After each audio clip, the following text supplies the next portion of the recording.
Aloha and welcome to Hawaii. We're here for just over a week to go on a cruise. We're starting here in Honolulu at Waikiki Beach, and just look at that. Pretty fantastic, eh? So we've got the sunnies, hat, shoes, the water, and this is what Waikiki is all about. And I said I'd bring Ross here one day. Been here in 2008 and now we're here together. So let's bring it on, Hawaii.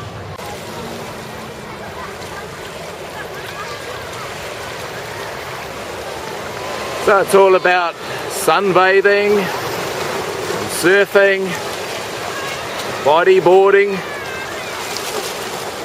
Look at all the people out there. And I think the rich and famous bring their little toys here to play as well. Everybody loves Waikiki. Honolulu's on the island of Oahu, one of 8 islands in the Hawaiian Islands that are part of United States. And here we are now at Pearl Harbor, which is a big enclosed harbour on Oahu. And of course, in December 1941, this is where the Japanese bombed the American Navy. That led to the Americans becoming part of World War II. So we're going to have a look around Pearl Harbor. And this is what Pearl Harbor looked like, where they have of course had a naval base on that fateful day in 1941. And a guy called Frank Knox, who was the Secretary of the Navy, said in February 1941 that he felt that if there was going to be an attack by the Japanese, it would possibly be on the naval base at Pearl Harbor. And that's exactly what happened on the 7th of December 1941. He was right. At 7:58, a radio operator at Pearl Harbor flashed out the message in plain English. Air raid, Pearl Harbor. This is no drill. The harbor was filled with scenes from hell. Men dove from blazing ships and swam to Ford Island, soaked with oil, their bodies burned, shocked. The first wave had succeeded. By 8:30, the planes headed back toward their carriers. Mitsuo Fuchida was satisfied. In 20 minutes, his attackers had crippled the striking power of the Pacific Fleet. He lost in return 9 planes. For nearly a half hour, the skies over Oahu were empty. Was it over? Not yet. Just before 9 o'clock, the second wave of Japanese planes filled the air. But again, the fighters and bombers raked airfields and air stations. But the second wave was to finish off any battleships and to destroy any American aircraft that might retaliate against the Japanese fleet at sea.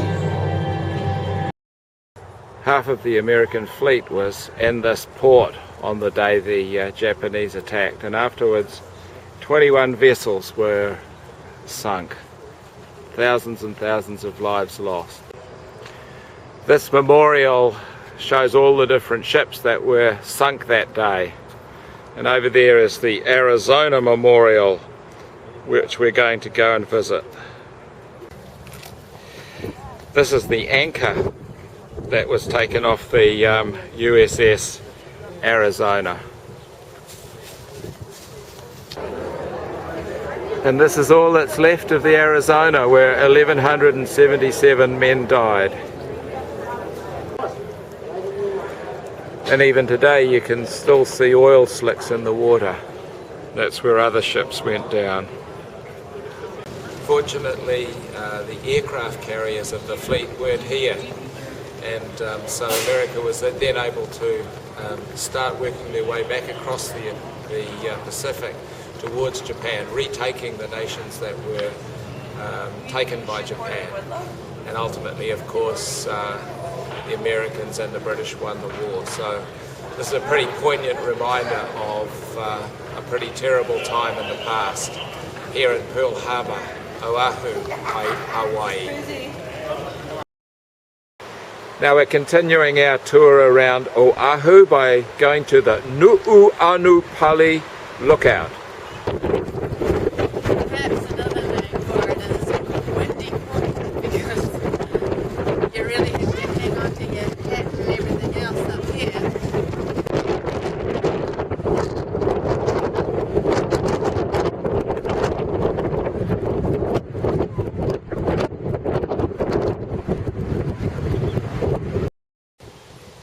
The Hawaiian Islands were formed in volcanoes, and Oahu was like that, and you can see here the edge of the volcanic crater. Enormous eruption that created this island. So we're at this place, it's a Japanese temple actually, but it has these big bamboo stands, and when the wind blows it creaks and you hear them as they rub against each other. It's like a temple on its own.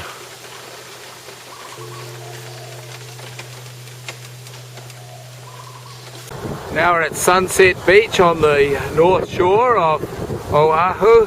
Famous beaches, especially famous for surfing. They have the Banzai pipeline here.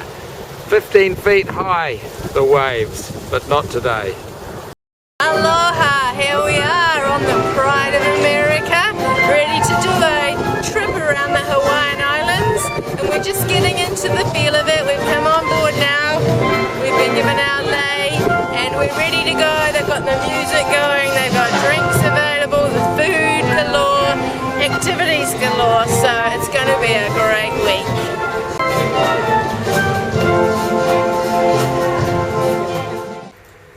Here's what you get for a cabin on the Pride of America. Nice big bed. Nice little sofa. Yep, and a view outside. And you get a very nice little bathroom in blue. Nice little shower. Very good. And it's all very modern and luxurious. Your TV. And this is your daily program of what you can do and the many places you can eat. 1, 2, 3, 4, 5, 6, 7, 8, 9, 10, 11, 12 different places you can eat on this boat. There is never a shortage of food. And then activities are all in here, so whatever you want to do. Wow. Yeah. And we need to make sure we get plenty of exercise every day, especially when we're eating all that nice food. Something tells me I'm in something good. Bye-bye. You sure are having something good here, lolling by the pool. And here's where we're going, starting in Oahu, heading across to Maui, then to the big island, around past the volcanoes, and then way over to Kauai, to Oahu, back to Honolulu, all in 7 days. Well, it's 7 o'clock, and then on the time we're off, leaving Oahu, heading for Maui. Off into a Hawaiian sunset.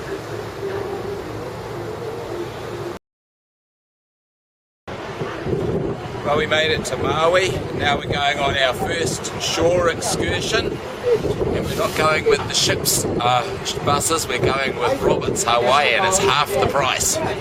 Should be good. First stop is the Iao Valley, and this is the Iao Needle.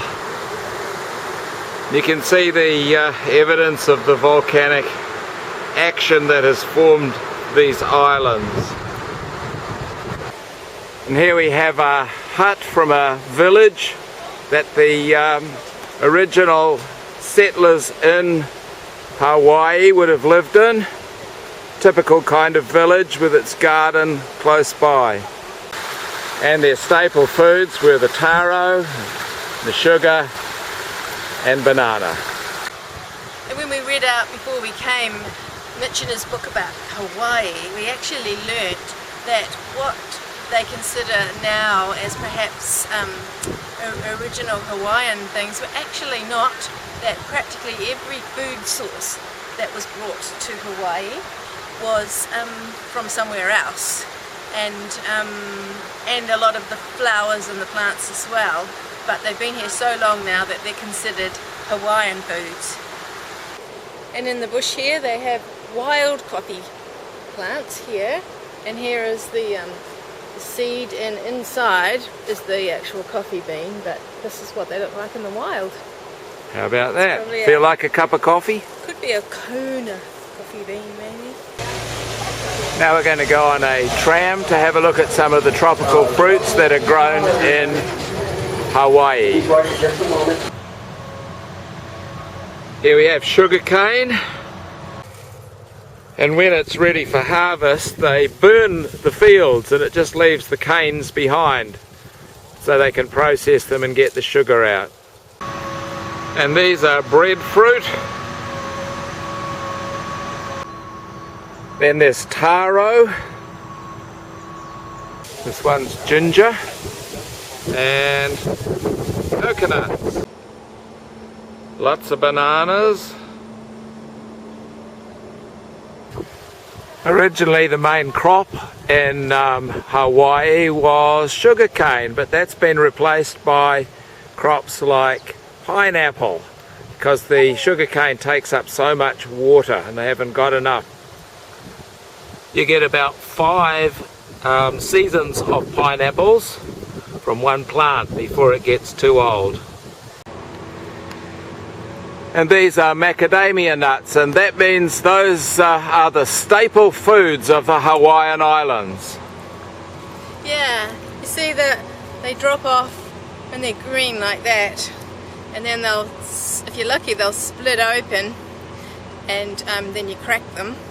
They get migrant workers, I believe, certainly low paid workers, who come and actually pick them up by hand. They don't use machines, and it's totally all done by hand and then taken to the factory, but that's how a macadamia nut will look before it's cracked.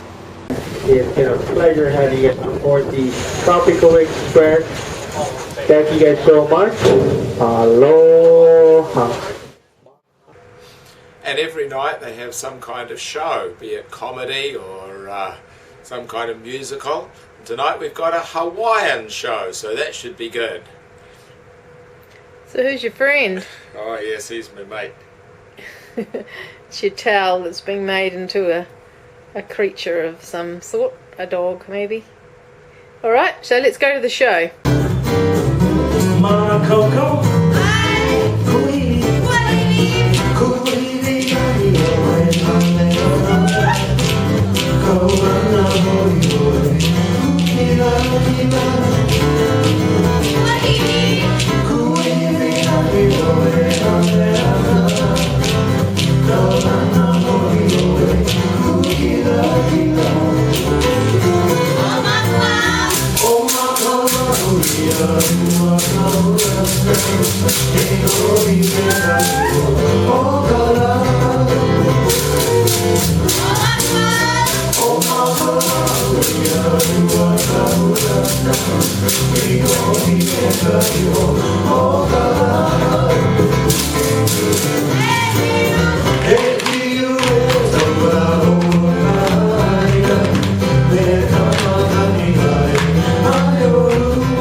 We're heading up towards the top of Haleakala volcano on Maui.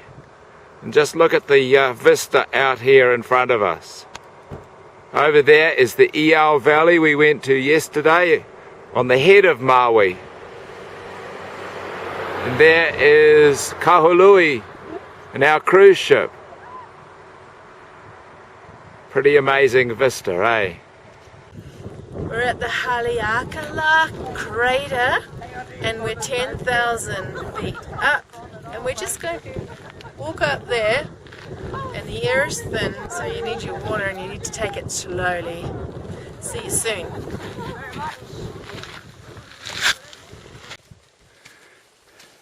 Well, that time at the gym is paying off.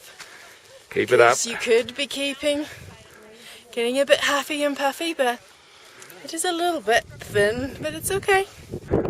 Haleakala was formed about 4,000 years ago, and it's been erupting over those 4,000 years. The last one was about 230 years ago.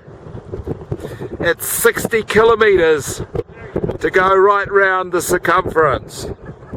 It's massive. And just look at that. Hope it doesn't erupt today. And way over there in the distance, you can see the big island, Hawaii, where we're going next.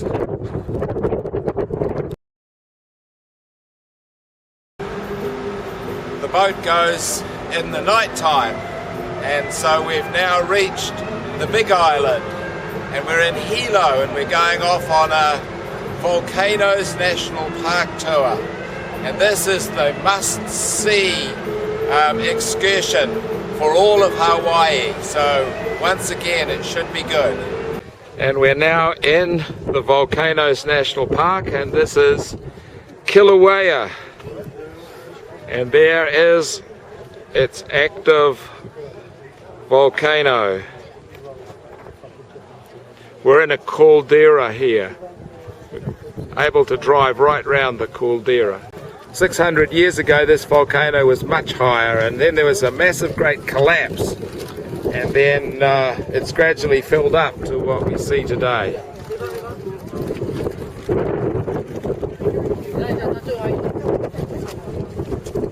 And just over here we have Mauna Loa, which is the biggest volcano in the world.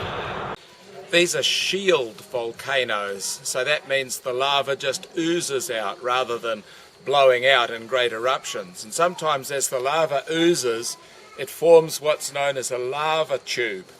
And that's one here. We're going to go for a walk through the lava tube where the lava has cooled down on the outside, forming a hole. So in here it's quite wet and it's dripping down, and there are some little lichen kind of fern things hanging from the bottom, and it's quite tall, I don't know, 30 metres up there. Awesome. What is it, fibres or a plant? Roots. These are the nene, the national birds. They're descended from Canadian geese, and there's only 300 pairs, so they're quite endangered. And there are craters like this everywhere. And this is a lava flow. You can see this happened in 1973, and it doesn't take them long for plants to start to grow. And the sad thing is that every year lava flows like this claim a number of houses because people have built their houses too close to where the lava might go. Rather silly, eh? And just to show you that Hawaii isn't all volcanoes and rocks, here's a beautiful waterfall. This is Rainbow Falls. Now we're in historic Kona on the Big Island, and this is where the early missionaries and the early settlers here had their base. So we're going to learn about the history of Hawaii. Very nice on the side of the island, warm and calm, so should be good. Kamehameha was the king of Hawaii that brought all the islands together, and he lived here in Kona. And when the missionaries first came here, they settled in this area and began their work here. And this is St. Benedict's Church, where you can see the missionaries tried to get the message of the Bible across by painting murals on the church. This one's when King Nebuchadnezzar saw the writing on the wall. And this is Jesus being tempted by the devil. And they would squeeze them all in here. The locals told them they should have open sides because of the breeze, but they built them like the traditional church and painted these things on the wall, which are very pretty, but it was very hot for them. So a number of churches were burnt down and then eventually were rebuilt with open sides to let the breeze through. And this is what the original temples were like, quite different to the churches that the missionaries made.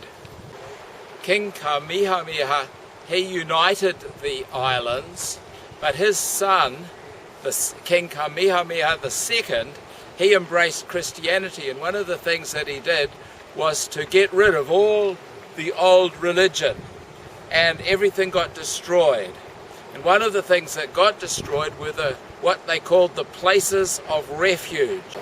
The places of refuge were where the chief's bones were, and if you could get there and you'd done something wrong, you could have all your wrongs forgiven. You could get here via the sea or via the land. However, if what you had done wrong was serious, it's quite likely that the king's soldiers will be after you, because the penalty for anything against the king was death. And that could have been even just walking on the king's shadow, whatever. As long as it was against the king, it was the end for you. And you had to get yourself here. So if you could get here without being killed by the soldiers, then your wrongdoing can be forgiven. The queens in Hawaii were all really fat, and the wife of the first king, Queen Ka'ahumanu, she had a big fight with her husband once, and she came in here and she hid underneath this stone, but he found her. But fortunately they made up, so all was well. But this is her stone, and you wonder how she fitted in under there, eh? So it's really great that all those years ago Hawaii embraced Christianity, but it's also great that they have not lost now all of their culture, and as in many other countries in the world, the culture is being revived and restored and refound, and that's great to see. And now you see, this is one, this is two. You go behind the one, now you understand what I'm saying. Huh? Okay, you get the same amount like this. All right? And you flip it over. Huh? You heard that word flip? Flip. Okay, over. Yeah. Not backwards. How about that? How about that? Isn't that fantastic? Excellent. Thank you. Thank you. Well, you see, now that you say you know what you're doing and whatnot, Well, you know, you're okay. You sitting on my... Kona is best known for Kona coffee, and it's only grown in this area because it has just the right environment for making real good quality coffee, and it's all hand processed to maintain the quality. And it tastes good. This is 100% Kona coffee. I tried a macadamia, they've got hazelnut, they've got some weird combinations, but this 100% Kona coffee, great. Sometimes the coffee is grown in these big plantations, and then when the trees get too big, they simply chop them right back and start again. Lots of coffee here ready to harvest. These days Kona is a lovely resort kind of village, but in the past it was where Captain Cook died. He came here on one of his travels, and the people thought that he was a god, Lono, because he had blue eyes and different coloured skin, and he also smoked, and they thought he must have been a god because he was able to breathe fire. But anyway, he traded with the people, went away, and then he had a bit of trouble with his boats, so he came back to get his boats fixed, and the locals tried to pinch one of his boats to get the metal because they didn't have any metal here in the islands. And there was a big fight, and in that fight Captain Cook got killed. And the result of that was his bones were distributed out amongst the different chiefs, and then later on some of his remains perhaps went back to England or perhaps were sent out to sea here in Kona in Hawaii. So that's the story of Captain Cook. Yet another of the interesting historical things that we have found out in Kona on the big island in Hawaii. We've had to come in and out to the Pride of America on a tender today because there isn't a suitable wharf. And it's interesting that the mistiness in the air is ash that's coming from Kilauea on the other side of the big island. So it's a lovely little place. Kona, big island.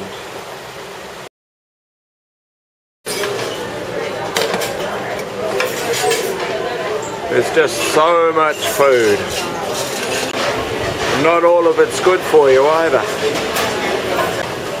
That's better. This is just for breakfast.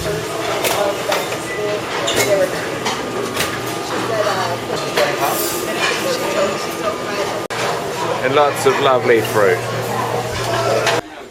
You'll never go hungry on a cruise ship, especially with all this lovely crispy bacon. So this is a bit more upmarket eating place. I'm having lamb shank and Ross is having some chicken. Very nice too, hopefully anyway. Yeah. Good music, nice atmosphere.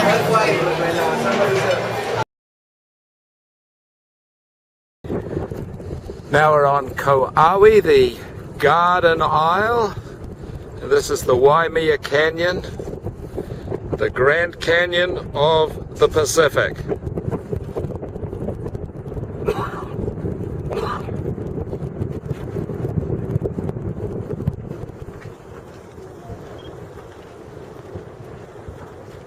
It's the colours that get you actually, because the Grand Canyon has quite a haze and this doesn't have a haze, so you get to see the colours that are shining, a lot of the red, rich red soil. It's a bit windy up here, but this is really stunning.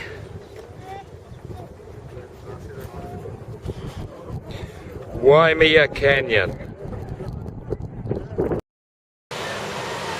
One of the unique features of Hawaii is that there are these chickens everywhere. They're wild. They look after themselves very nicely, thank you. And there's also lots of wild cats and dogs and parrots and things, which came about when a huge hurricane came through in 1992, and these animals got loose and they've continued to breed. So everywhere you go you see the chickens and you see wild cats and dogs and all sorts of what would normally be domestic birds around the place. They're wild now. They were originally brought here for illegal cockfighting, but then they had the big hurricanes and the whole lot got set free, so now there's 10 times as many of these chickens throughout the islands as there are people. See what I mean?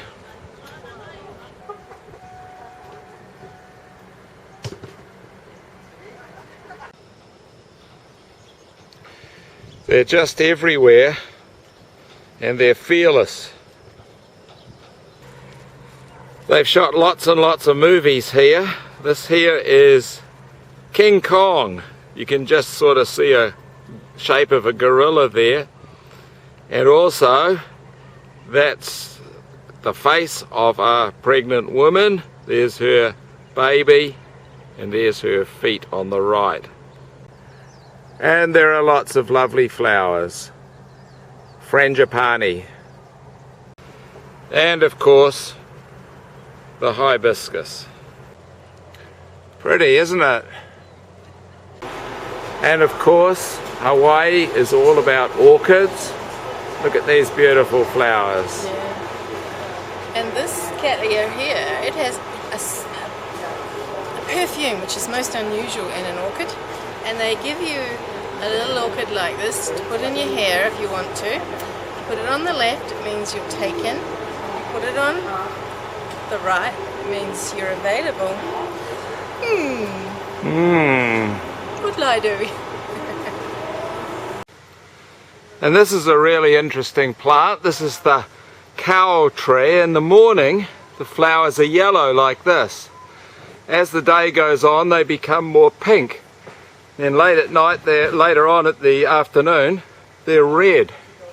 And the shape of the leaf is the exact same shape of this island, even with its 7 veins, which are like the 7 rivers that form the island.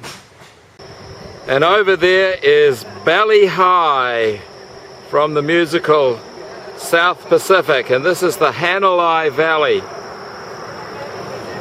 Isn't that beautiful? So right here is where South Pacific was filmed.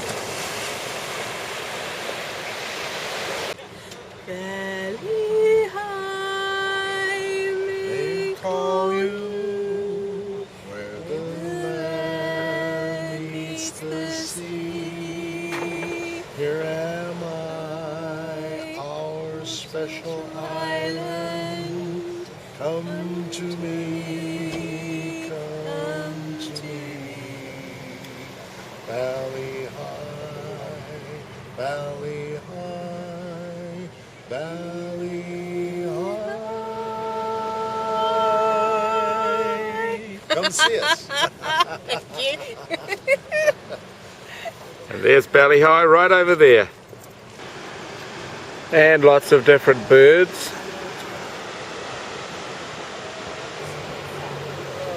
The white ones over there are called booby birds.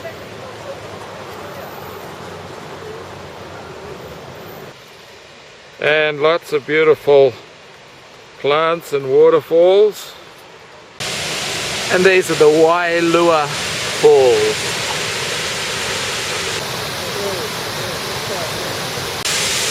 The bird's nest at the base of the waterfall.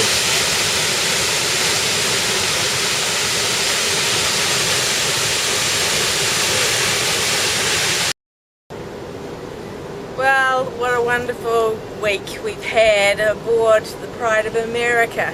It's lovely to be able to cruise in the warm weather. You know, you're always going to be warm, and we found that the boat's very comfortable.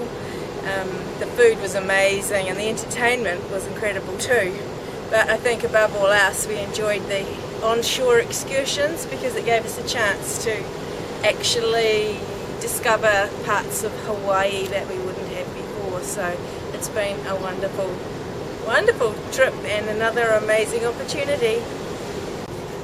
Yes, I agree. This has been a really wonderful cruise on the Pride of America. There have been 2,200 people on board and about 950 crew looking after us. And it's all happened just so easily.